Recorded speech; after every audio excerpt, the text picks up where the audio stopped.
મોટા માથાના નામ ખુલ્યા હતા, જેમાં હીરા જોટવા અને તેમના પુત્રની સંડોવણી હોવાથી તેમની પણ હવે મુશ્કેલીમાં વધારો થયો છે. સેશન્સ કોર્ટ છે તેમાંથી બંનેની જામીન અરજી છે તે નામંજૂર કરવામાં આવી હોવાની વાત જે છે તે સામે આવી રહી છે. પૈસાનો જે મામલો હતો તેને લઈને પણ તપાસ યથાવત છે.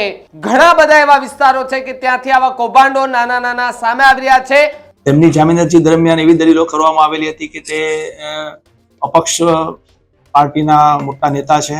ઘણા બધા પુરાવા એવા મળી આવેલા છે કે જલારામ એજન્સી અને મુરલીધર એજન્સીના ડમી માણસો મારફતે કામગીરી કરતા હતા. એવી પણ રજૂઆત થઈ હતી હીરાભાઈ જોટવા માટે કે એમને હાર્ટના પેશન્ટ છે, મેડિકલ ગ્રાઉન્ડ પર એમને બેલ આઉટ કરવામાં આવે. સરકાર તરફે પણ રજૂઆત કરવામાં આવેલી. તમામ દલીલો રજૂ પુરાવા પોલીસ તરફના પેપર્સ અને એફિડેવિટ જોઈ ભરૂચના સોની સાહેબે એમની જામીન અરજી નામંજૂર કરી છે અને કહ્યું હતું કે હજુ પણ જો તપાસ થાય તો કરોડો રૂપિયાનું મનરેગાનું એક કૌભાંડ બહાર આવી શકે તેવી પણ શક્યતા છે.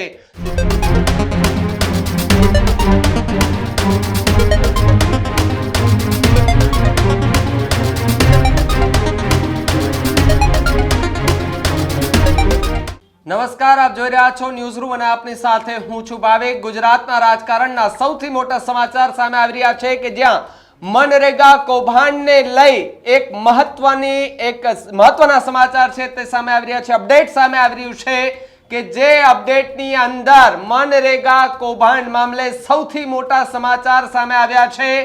મનરેગા કૌભાંડ મામલે ગુજરાતનું રાજકારણ પણ ગરમાયું હોવાના સમાચાર મળી રહ્યા છે. ઘણા લાંબા સમયથી આ કૌભાંડને લઈને રાજકારણમાં હડકંપ મચ્યો હતો, કારણ કે આ કૌભાંડમાં મોટા માથાના નામ ખુલ્યા હતા, જેમાં હીરા જોટવા અને તેમના પુત્રની સંડોવણી હોવાથી તેમની પણ હવે મુશ્કેલીમાં વધારો થયો છે. કોંગ્રેસ નેતા હીરા જોટવાની જામીન અરજી નામંજૂર થઈ હોવાની વાત સામે આવી રહી છે. સાથે જ હીરા જોટવાના પુત્ર દિગ્વિજયની પણ અરજી નામંજૂર થઈ હોવાની વાત સામે આવી રહી છે. સેશન્સ કોર્ટ છે તેમાંથી બંનેની જામીન અરજી છે તે નામંજૂર કરવામાં આવી હોવાની વાત જે છે તે સામે આવી રહી છે. કૌભાંડમાં અત્યાર સુધી 6 થી વધુ લોકોની ધરપકડ કરવામાં આવી છે.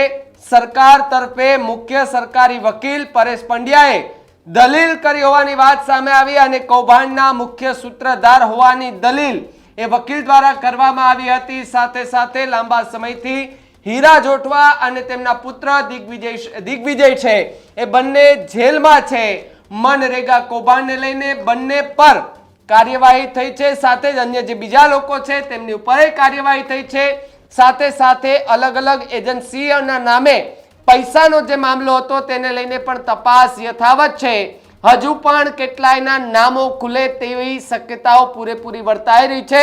સાથે સાથે ન માત્ર ગીર સોમનાથ પરંતુ ભરૂચ હોય કે પછી અન્ય બીજા ઘણા બધા એવા વિસ્તારો છે કે ત્યાંથી આવા કૌભાંડો નાના નાના સામે આવી રહ્યા છે.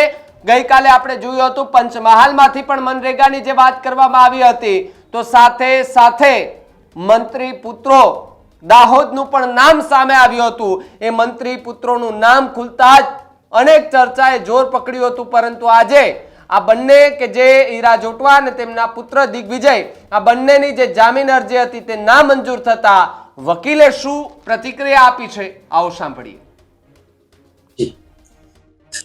હીરાભાઈ જોટવા અને એમના દીકરા દિગ્વિજય જોટવાની જામીન અરજી ભરૂચના સેશન્સ કોર્ટમાં મૂકવામાં આવેલી. અને હીરાભાઈ જોટવા જુનાગઢ મત વિસ્તારના બહુ મોટા કોંગ્રેસના નેતા છે. તેમની જામીન અરજી દરમિયાન એવી દલીલો કરવામાં આવેલી હતી કે તે અપક્ષ પાર્ટીના મોટા નેતા છે, સફળ રાજકારણી છે, એટલે પોલિટિકલ કલર આપવા માટે એમની ખોટી ધરપકડ કરવામાં આવેલી છે. એમના દીકરાની પર ખોટી સુનાવણી કરવામાં આવેલી છે, જેમાં સરકાર પ્રત્યે દલીલો કરીને રજૂઆત કરવામાં આવેલી કે હીરા જોટવા અને તેમના દીકરા મુખ્ય કાવતરાબાજ છે, મેઇન કોન્સ્પિરેટર છે. ઘણા બધા પુરાવા એવા મળી આવેલા છે કે જલારામ એજન્સી અને મુરલીધર એજન્સીના ડમી માણસો મારફતે કામગીરી કરતા હતા. ડાયરેક્ટ એમની સાથે બેંકના ટ્રાન્ઝેક્શનો છે. ઘણા બધા અમુક સરકારી કર્મચારીઓ એજન્સીના કોન્ટ્રાક્ટ બેઝે નોકરી કરતા હતા. એની સાથે પણ મોટી રકમની ચૂકવણી હીરાભાઈ જોટવા મારફતે કરવામાં આવેલી છે. વોટ્સઅપ કોલિંગ થતા હતા અને તમામ માહિતી એ લોકો મેળવતા હતા. હીરાભાઈ જોટવા તેમજ એમના દીકરાના પોતાના રહેણાંકના અને ફાર્મ હાઉસના મકાનમાંથી ઘણા બધા દસ્તાવેજી પુરાવા મળી આવ્યા છે કે તેમનો ડાયરેક્ટ કંટ્રોલ આ મનરેગાની યોજનાઓ પર હતો અને મોટા ભાગનું ફંડનું ગબન હીરાભાઈ જોટવા અને તેની ગેંગના માણસો કરતા હતા, ડમી માણસો કરતા હતા અને બધું જ ફંડ છેલ્લે હીરાભાઈ જોટવાના ખાતામાં જતું હતું એમને ડમી ફર્મમાંથી.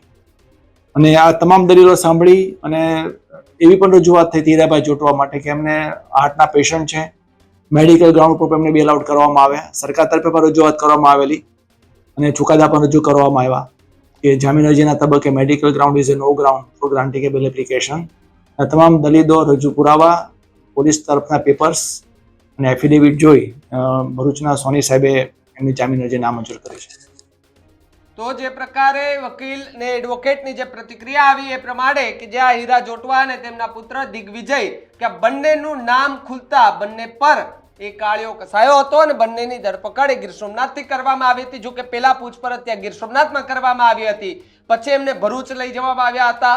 સાથે સાથે ચૈતર વસાવા આમ આદમી પાર્ટી અને ડેડિયાપાડાના ધારાસભ્ય તેમણે પણ ખૂબ મોટા આરોપો લગાવ્યા હતા અને કહ્યું હતું કે હજુ પણ જો તપાસ થાય તો કરોડો રૂપિયાનું મનરેગાનું એક કૌભાંડ બહાર આવી શકે તેવી પણ શક્યતા છે. જો કે ચૈતર વસાવા પણ અત્યારે જેલમાં છે, જેમણે આરોપ લગાવ્યા હતા એ વ્યક્તિ જેલમાં છે. તો બીજી તરફ જેના પર આરોપ લગાડ્યા હતા એ હીરા જોટવા અને તેના પુત્ર દિગ્વિજય આ બંને પણ અત્યારે જેલમાં છે. ત્યારે આરોપ પ્રતિ આરોપ લગાવનાર બધા જે વ્યક્તિઓ છે એ જેલની હવા ખાઈ રહ્યા છે, પરંતુ હજુ પણ એવી ગંધ આવી રહી છે.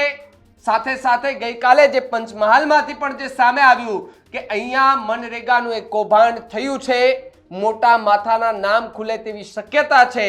જો કે આ વાત સામે આવતા ફરી એકવાર ગુજરાતનું રાજકારણ ગરમાયું છે અને આજે હીરા જોટવા અને તેમના જે પુત્ર છે દિગ્વિજય એ બંનેની જામીન અરજી માટે જે સેશન કોર્ટ છે તેની અંદર સુનાવણી થઈ, દલીલો થઈ, બંને વકીલો વચ્ચે દલીલો થઈ. ત્યારબાદ એ નિર્ણય લેવામાં આવ્યો કે એ જે જામીન અરજી છે તે નામંજૂર કરવામાં આવી છે. એટલે હવે બંનેની મુશ્કેલીમાં હજુ પણ વધારો થાય તે પ્રકારની વાત જોવા મળી રહી છે. આખી ઘટનાને લઈને તમારું શું માનવું છે કમેન્ટ બોક્સમાં ખાસ લખજો. મને આપો રજા અને આપ જોતા રહેજો ન્યૂઝ રૂમ ગુજરાત. નમસ્કાર.